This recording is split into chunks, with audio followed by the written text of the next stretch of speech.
Hi hello friends, welcome back to my YouTube channel. ನೀವೇನಾದರೂ ಮೊದಲನೇ ಸಾರಿ ನಮ್ಮ ಚಾನಲನ್ನು ನೋಡ್ತಾ ಇದ್ದರೆ ದಯವಿಟ್ಟು ಸಬ್ಸ್ಕ್ರೈಬ್ ಮಾಡಿ ನಮ್ಮನ್ನು ಸಪೋರ್ಟ್ ಮಾಡಿ ಅಂತ ಹೇಳ್ತಾ, ಇವತ್ತು ನಾನು ಮಾಡ್ತಿರುವಂತಹ ರೆಸಿಪಿ ಬಂದು ಹೀರೆಕಾಯಿ ವಾಂಗಿಬಾತ್. ಇದನ್ನು ಮಾಡಲಿಕ್ಕೋಸ್ಕರ ನಾನು ಒಂದು ಮೀಡಿಯಮ್ ಸೈಜ್ ಇರ್ತಕ್ಕಂತಹ ಹೀರೆಕಾಯಿನ ತಗೊಂಡು ಈ ರೀತಿಯಾಗಿ ನೀಟಾಗಿ ಸಣ್ಣದಾಗಿ ಕಟ್ ಮಾಡ್ಕೊಂಡಿದ್ದೀನಿ. ಅದಾದಮೇಲೆ ಈರುಳ್ಳಿನ ತೊಗೊಂಡಿದ್ದೀನಿ. ಒಂದು ಮೀಡಿಯಮ್ ಸೈಜ್ ಈರುಳ್ಳಿ ಸರಿ ಹೋಗುತ್ತೆ.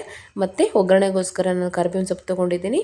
ಅದೇ ರೀತಿ ನಾನು ಕೊತ್ತಂಬರಿ ಸೊಪ್ಪು ಕೂಡ ತೊಗೊಂಡಿದ್ದೀನಿ. ಇಲ್ಲಿ ಸ್ಟವ್ ಆನ್ ಮಾಡಿ ಬಾಣಲಿನ ಒಲೆ ಮೇಲೆ ಇಟ್ಟಿದ್ದೀನಿ. ಇಲ್ಲಿ ಬಿಸಿಯಾಗಿದೆ. ಇವಾಗ ನಾನು ಅದಕ್ಕೆ ಸ್ವಲ್ಪ ಎಣ್ಣೆನ ಹಾಕ್ತಾಯಿದ್ದೀನಿ. ಇದಕ್ಕೆ ಸ್ವಲ್ಪ ಎಣ್ಣೆ ಜಾಸ್ತಿ ಹಾಕಿದ್ರೇ ಚೆನ್ನಾಗಿರುತ್ತೆ. ಇವಾಗ ಎಣ್ಣೆ ಸ್ವಲ್ಪ ಕಾಯಬೇಕಾಗುತ್ತೆ. ಇವಾಗ ಎಣ್ಣೆ ನೋಡಿ ಕಾದಿದೆ. ಇದಕ್ಕೆ ಇವಾಗ ನಾನು ಸಾಸಿವೆನ ಹಾಕ್ಕೊಳ್ತಾ ಇದ್ದೀನಿ. 1 ಟೇಬಲ್ ಸ್ಪೂನಷ್ಟು ಸಾಸಿವೆ ಸರಿ ಹೋಗುತ್ತೆ. ಈ ಸಾಸಿವೆ ಇವಾಗ ಚಟಪಟ ಅಂತ ಸೌಂಡ್ ಬರಬೇಕು. ನೋಡ್ತಾ ಇರ್ಬೋದು ನೀವು, ಸಾಸಿವೆ ಎಲ್ಲ ಚೆನ್ನಾಗಿ ಫ್ರೈ ಆಗ್ತಾಯಿದೆ. ಅದಾದಮೇಲೆ ನಾನು ಕಡಲೆ ಬೀಜನ ಹಾಕ್ಕೊಳ್ತಾ ಇದ್ದೀನಿ. ತುಂಬ ಚೆನ್ನಾಗಿರುತ್ತೆ ಕಡಲೆ ಬೀಜ ಆ್ಯಕ್ಚುಲಿ ಇದಕ್ಕೆ. ಸೊ ಕಡಲೆ ಬೀಜ ಇವಾಗ ನೀಟಾಗಿ ಫ್ರೈ ಆಗಿದೆ. ಕಡಲೆ ಬೀಜ ಹಾಕಿದ್ಮೇಲೆ ಇದಕ್ಕೆ ನಾನು ಕರಿಬೇವಿನ ಸೊಪ್ಪು ಹಾಕ್ತಾಯಿದ್ದೀನಿ. ಕರಿಬೇವಿನ ಸೊಪ್ಪು ಕೂಡ ಚೆನ್ನಾಗಿ ಫ್ರೈ ಆದಮೇಲೆ ಒಣಮೆಣಸಿನ್ಕಾಯಿನ ಹಾಕ್ಕೊಳ್ತಾ ಇದ್ದೀನಿ. ಇವೆಲ್ಲವನ್ನು ಕೂಡ ನೀಟಾಗಿ ಫ್ರೈ ಮಾಡ್ಕೊಳ್ಳೋಣ. ಇವೆಲ್ಲವೂ ಕೂಡ ಇವಾಗ ನೀಟಾಗಿ ಫ್ರೈ ಆಗಿದೆ ನೋಡಿ. ಇದಕ್ಕೆ ಇವಾಗ ನಾನು ಈರುಳ್ಳಿನ ಹಾಕ್ಕೊಳ್ತಾ ಇದ್ದೀನಿ. ಇವಾಗ ಈರುಳ್ಳಿನ ಹಾಕ್ಕೊಂಡ್ಮೇಲೆ ಅದನ್ನು ಕೂಡ ಚೆನ್ನಾಗಿ ಫ್ರೈ ಮಾಡಬೇಕು.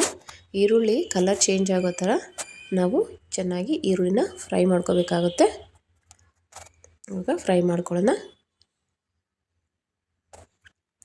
ಇದರಲ್ಲಿ ಎಲ್ಲವೂ ಕೂಡ ನೀಟಾಗಿ ಫ್ರೈ ಆಗಬೇಕು.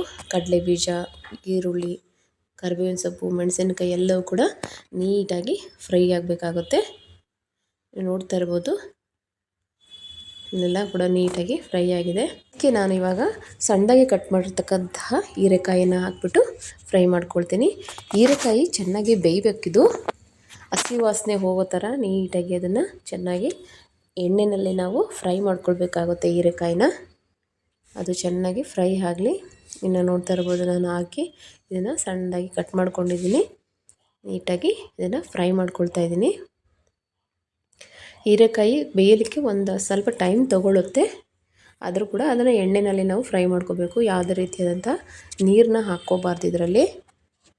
ನೋಡಿ ಎಷ್ಟು ಚೆನ್ನಾಗಿ ನೀಟಾಗಿ ಇದು ಬೇಯ್ತಾ ಇದೆ. ಇವಾಗ ಇದಕ್ಕೆ ನಾನು ರುಚಿಗೆ ತಕ್ಕಷ್ಟು ಉಪ್ಪನ್ನು ಹಾಕ್ತಾಯಿದ್ದೀನಿ. ಉಪ್ಪನ್ನು ಹಾಕೋದ್ರಿಂದ ಹೀರೆಕಾಯಿ ಬೇಗ ಬೇಯುತ್ತೆ. ಅದೇ ರೀತಿ ಅರಿಶಿನ ಪುಡಿ. ಇವಾಗ ಉಪ್ಪು ಮತ್ತು ಅರಿಶಿನ ಇವೆರಡನ್ನ ಹಾಕಿದ್ರೆ ತರಕಾರಿಗಳು ಬೇಗ ಬೇಯುತ್ತೆ. ಅದಕ್ಕೋಸ್ಕರ ನಾನು ಉಪ್ಪು ಮತ್ತು ಅರಿಶಿನ ಪುಡಿನ ಹಾಕಿ ಇವಾಗ ಅದನ್ನು ನೀಟಾಗಿ ಚೆನ್ನಾಗಿ ಫ್ರೈ ಮಾಡ್ತಾ ಇದ್ದೀನಿ. ಇದು ನೀಟಾಗಿ ಇವಾಗ ಫ್ರೈ ಆಗ್ತಾ ಇದೆ. ಇವಾಗ ಇದಕ್ಕೆ ನಾನು ಒಂದು ಲಿಡ್ನ ಕ್ಲೋಸ್ ಮಾಡಿ ಮುಚ್ಚುತ್ತೀನಿ. ಯಾಕಂದರೆ ಇದನ್ನು ಕ್ಲೋಸ್ ಮಾಡೋದ್ರಿಂದ ಬೇಗ ಹೀರೆಕಾಯಿ ಬೇಯುತ್ತೆ. ಇವಾಗ ಇದಕ್ಕೆ ನಾನು ಸ್ವಲ್ಪ ಮಸಾಲೆನ ಆ್ಯಡ್ ಮಾಡ್ತೀನಿ. ಆ ಮಸಾಲೆ ಹಾಕೋದಕ್ಕೋಸ್ಕರ ನಾನು ಏನು ಮಾಡಿದ್ದೀನಿ ಅಂದರೆ, ಸ್ವಲ್ಪ ಕೊಬ್ಬರಿನ ತೊಗೊಂಡಿದ್ದೀನಿ. ಅದಾದಮೇಲೆ ಕೊತ್ತಂಬರಿ ಸೊಪ್ಪು ತೊಗೊಂಡಿದ್ದೀನಿ. ಒಂದು 4ರಿಂದ 5 ಲವಂಗನ ತೊಗೊಂಡ್ರೆ ಸಾಕು. ಇವೆಲ್ಲವನ್ನು ಕೂಡ ಇವಾಗ ನಾನು ಮಿಕ್ಸಿಗೆ ಹಾಕ್ಕೊಂಡು ಅದನ್ನು ನೀಟಾಗಿ ಗ್ರೈಂಡ್ ಮಾಡ್ಕೊಳ್ತೀನಿ. ಈ ಮಸಾಲೆ ಹಾಕೋದ್ರಿಂದ ಅದ್ರ ಟೇಸ್ಟ್ ಅಂತಕ್ಕಂಥದ್ದು ಇನ್ನೂ ಜಾಸ್ತಿ ಆಗುತ್ತೆ ಅಂತ ಹೇಳ್ಬೋದು. ಇದಕ್ಕೆ ಇವೆಲ್ಲ ಆದಮೇಲೆ ನಾನು ಬೆಳ್ಳುಳ್ಳಿನ ಹಾಕ್ಕೊಳ್ತಾ ಇದ್ದೀನಿ. ಇವೆಲ್ಲವನ್ನು ಕೂಡ ಇವಾಗ ನೀಟಾಗಿ ಮಿಕ್ಸಿನಲ್ಲಿ ಗ್ರೈಂಡ್ ಮಾಡ್ಕೊಳ್ಳೋಣ.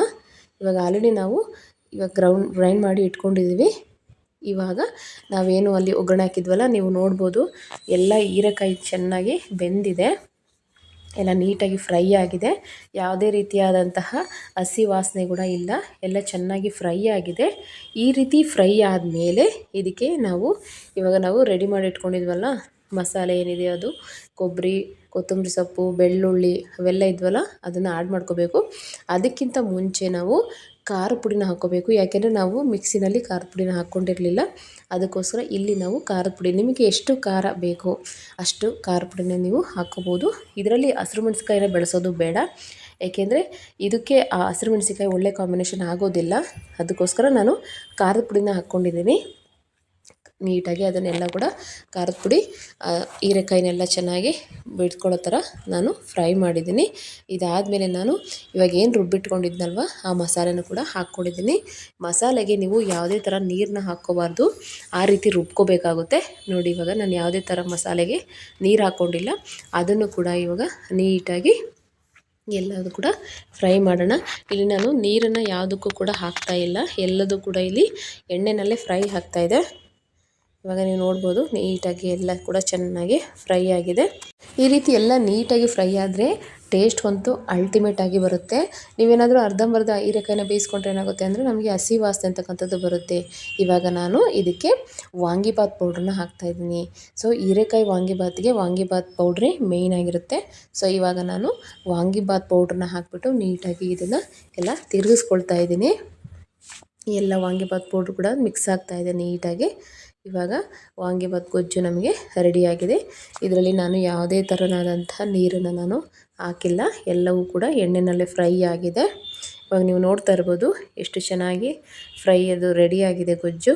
ಇವಾಗ ಇದಕ್ಕೆ ನಾನು ಸ್ವಲ್ಪ ಲಾಸ್ಟಲ್ಲಿ ಕೊತ್ತಂಬರಿ ಸೊಪ್ಪನ್ನ ಉದುರಿಸ್ಕೊಳ್ತಾ ಇದ್ದೀನಿ, ಫ್ಲೇವರ್ಗೋಸ್ಕರ ಅಷ್ಟೇ. ನೀವು ಬೇಕಂದರೆ ಸ್ಕಿಪ್ ಮಾಡ್ಕೋಬೋದು. ಈ ಥರ ಕೊತ್ತಂಬರಿ ಸೊಪ್ಪು ಹಾಕೋದ್ರಿಂದ ಒಂದು ಫ್ಲೇವರ್ ಚೆನ್ನಾಗಿ ಬರುತ್ತೆ. ಸೊ ಇವಾಗ ಈ ಗೊಜ್ಜಿಗೆ ನಾವೇನು ಮಾಡ್ತೀವಿ ಅಂತಂದರೆ ಅನ್ನನ ಹಾಕ್ಬಿಟ್ಟು ನೀಟಾಗಿ ಕಲಿಸ್ಕೊಂಡ್ರೆ ನಮ್ಮ ಟೇಸ್ಟಿಯಾಗಿರ್ತಕ್ಕಂತಹ ಮತ್ತು ಈಸಿಯಾಗಿ ಮಾಡ್ಬೋದಂತಹ ವಾಂಗಿಬಾತು ರೆಡಿಯಾಗಿದೆ. ಟೇಸ್ಟ್ ಅಂತೂ ತುಂಬ ಚೆನ್ನಾಗಿರುತ್ತೆ. ಖಂಡಿತ ನೀವು ಒಂದ್ಸರಿ ಮನೇಲಿ ಟ್ರೈ ಮಾಡಿ ನೋಡಿ, ಹೇಗೆ ಬಂತು ಅಂತ ನನಗೆ ಕಮೆಂಟ್ ಮಾಡೋದನ್ನು ಮರಿಬೇಡಿ ಅಂತ ಹೇಳ್ತಾ, ಮುಂದಿನ ವಿಡಿಯೋದೊಂದಿಗೆ ಮತ್ತೆ ಒಂದು ಒಳ್ಳೆ ರೆಸಿಪಿಯೊಂದಿಗೆ ಮತ್ತೆ ನಾನು ನಿಮಗೆ ಸಿಗ್ತೀನಿ. ಅಲ್ಲಿವರೆಗೂ thank you for watching. Bye bye, take care.